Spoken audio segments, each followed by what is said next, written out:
Telefonumuzu ön cebimizdə gəzdirməyin, saxlamağın bizə mənfi təsirləri nələrdir? Onun haqqında danışaq. Telefon bizdə ciddi şəkildə sperm keyfiyyətini poza bilir. Həm spermin hərəkətliyini aşağıya salır, həm də morfologiyasını, yəni spermin formasını müəyyən qədər təsir eləyə bilir. Yaxşı, bunun hansı mexanizma ilə eləyir, onu deyək. Birincisi, yaydığı enerji ilə, yəni dalğalar ilə spermlərin hərəkətliyini və xəyanın sperm ürətmə gücünü aşağıya sala bilir. Bununla da yetəri qədər araşdırmalar var. İkincisi isə telefonun yaydığı istilikdir. Yəni biz əgər telefonumuzu aktiv şəkildə istifadə ediriksə, müəyyən qədər oradan istilik yayılır. Yəni batareya istifadə olunur orada və bu düzənli olaraq ön cebimizdə olduğunda istər-istəməz bir xəyaya tərəf bir istilik yaranır və eyni zamanda da oradakı yeni sperm oluşumunu da təsir edir və əlavədən də siz artıq cebinizdə 2-3'lü telefonlar gəzdirirsinizsə, yəni xəyanızı çıxardıb mikrodalğaya qoysanız daha az təsir edir, onu bilmiş olaq. Yəni nə etmək lazımdır? İlk başda telefonumuzu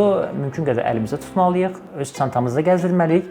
Olmadısa da arxa cebimizə qoymalıyıq ki, mümkün qədər xəyalardan uzaq olsun və bizim sperm keyfiyyətinə də az təsir eləsin.